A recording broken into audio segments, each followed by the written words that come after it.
Do you remember piling your plate sky high with cheesy garlic bread and endless pasta at Sizzler?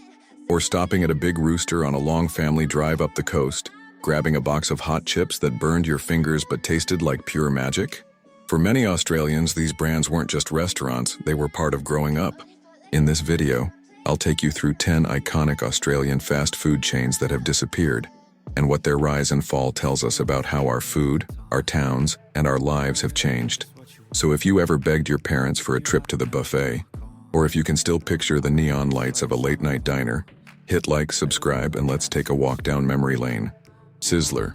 For decades, nothing said special family dinner quite like Sizzler. Founded in the US, it arrived in Australia in the 1980s and quickly became a household name. The all-you-can-eat salad bar, cheesy toast served hot at the table, bottomless soft drink refills, and a dessert station that felt like heaven for kids. This was the dream. Sizzler wasn't just about food. It was an experience. Birthdays, after-school celebrations, even first dates, the warm lighting, booths full of families, and the ritual of lining up at the buffet all became part of Australian suburban culture. At its peak, Sizzler had more than 30 restaurants across the country, with especially strong followings in Queensland and Western Australia. But as the 2000s rolled on, tastes began to shift. The rise of casual dining, health-conscious choices, and gourmet pizza and burger chains made Sizzler look dated. By the late 2010s, the once-beloved buffet was struggling, and in 2020, amid the COVID-19 pandemic, Sizzler finally closed its doors in Australia for good. Still, for anyone who grew up cracking into that crunchy garlic toast and piling ice cream sundaes as high as physics would allow, Sizzler remains one of the most powerful food memories of an entire generation. Pizza Haven. Before Domino's took over every suburb, there was Pizza Haven. Founded in Australia in 1984, Pizza Haven was the scrappy local rival to Pizza Hut and Domino's. With its classic delivery boxes, TV jingles, and family meal deals, Pizza Haven quickly became a weekend staple for families who wanted pizza night without breaking the bank. The pizzas weren't gourmet by today's standards, but they were generous.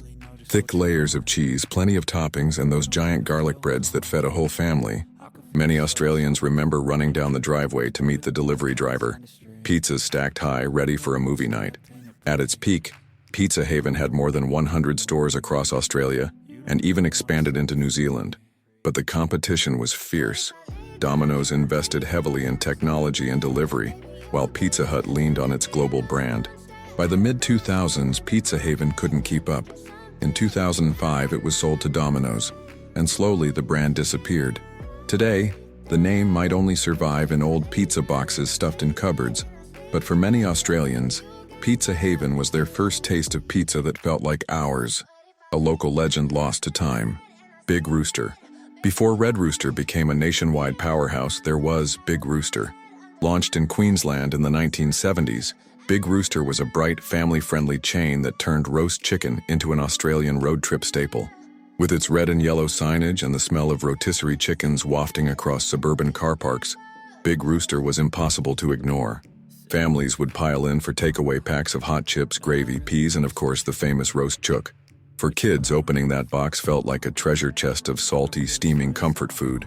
For parents, it was a cheap and reliable way to feed everyone after a long day. But as competition ramped up in the late 1980s and 1990s, Big Rooster found itself in trouble. Red Rooster began expanding aggressively, eventually absorbing its rival in 1992. Almost overnight, Big Rooster's bright signs were replaced, and the brand disappeared into history. Even today, people in Queensland still talk about Big Rooster with a kind of wistful pride, as if losing it meant losing a little slice of homegrown food culture. Henny Penny. If you grew up in Newcastle, the Central Coast, or the Hunter region of New South Wales, you probably remember Henny Penny. Founded in 1968, it was never as big as KFC, but in its heyday it was the place for family dinners, birthday parties, and post-footy meals. The menu was pure comfort: fried chicken, chips, coleslaw, peas, and those thick, buttery dinner rolls.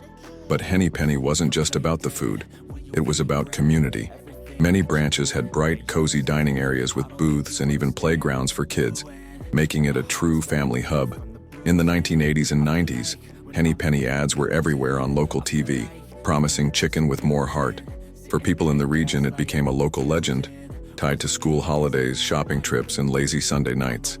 Though it never grew into a national chain, its influence on regional New South Wales culture was huge. A few Henny Penny stores still survive today, but the golden days of the chain belong to memory. Chook's Fresh and Tasty. Before hipster fried chicken joints and Nashville hot chicken became trendy, Chook's Fresh and Tasty was serving hearty, no-nonsense chicken meals to suburban families across Western Australia. Founded in 1991, Chook's quickly carved out a niche by being cheaper and friendlier than the big multinationals.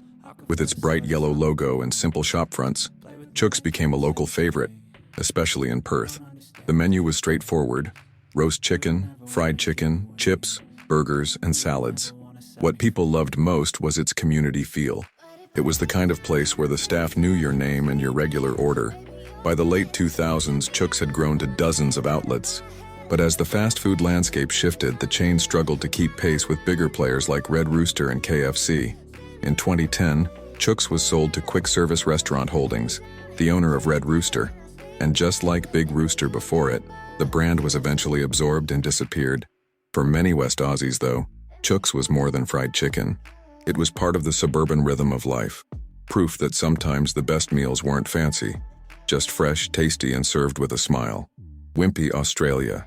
Long before McDonald's conquered the country, Wimpy made its own attempt at winning over Australian taste buds. Originally a British chain, Wimpy arrived in Australia in the 1960s, bringing with it the promise of a modern, American-style diner experience.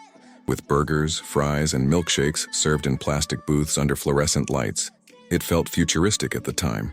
For many Australians, Wimpy was their first taste of fast food as we know it today. Teenagers hung out there after school, families stopped in on shopping trips, and kids begged for their own burger and fries combo. But by the 1970s, competition from McDonald's and Hungry Jack's, the Australian brand name for Burger King, proved too strong.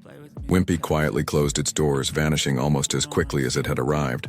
Today, only the faintest memories remain, a reminder of when fast food itself was still a novelty.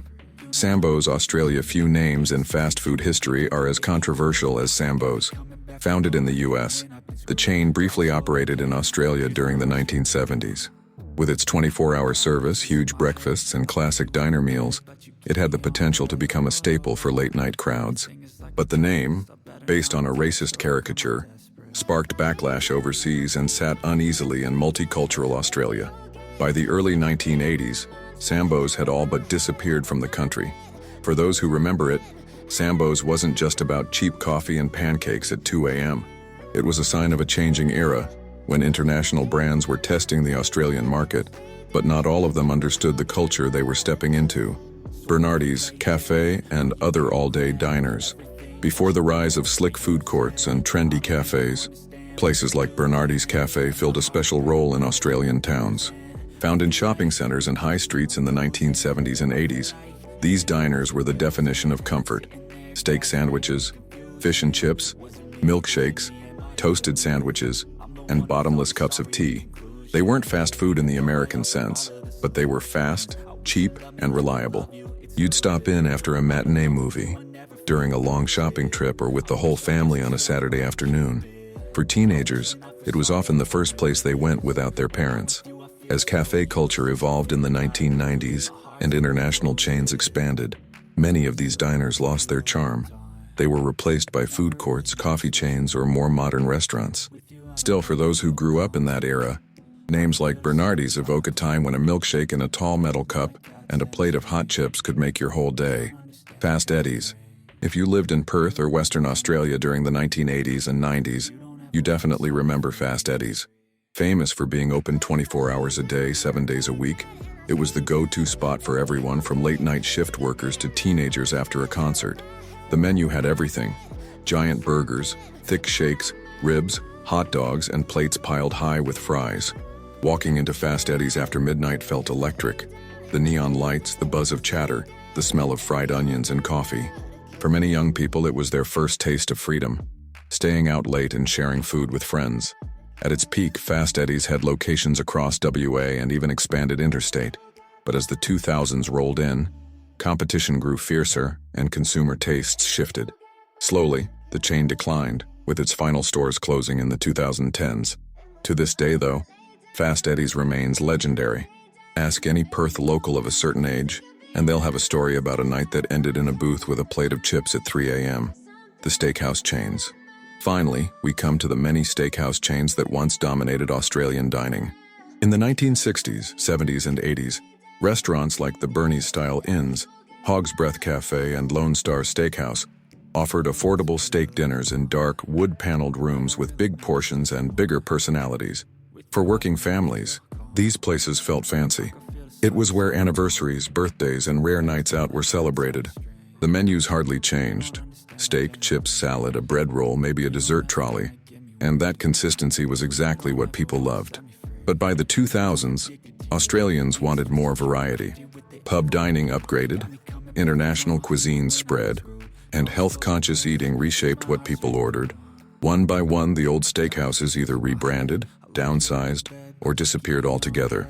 Still, the memory of sitting at a heavy wooden table, chewing through a slightly overdone steak and thinking you'd never eaten anything better, is etched in the minds of generations.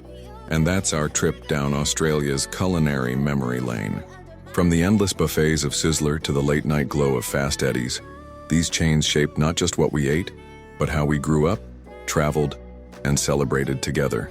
If this video brought back memories of cheesy toast, roast chicken packs, or a 2 a.m. burger run, don't forget to hit like and subscribe for more delicious nostalgia.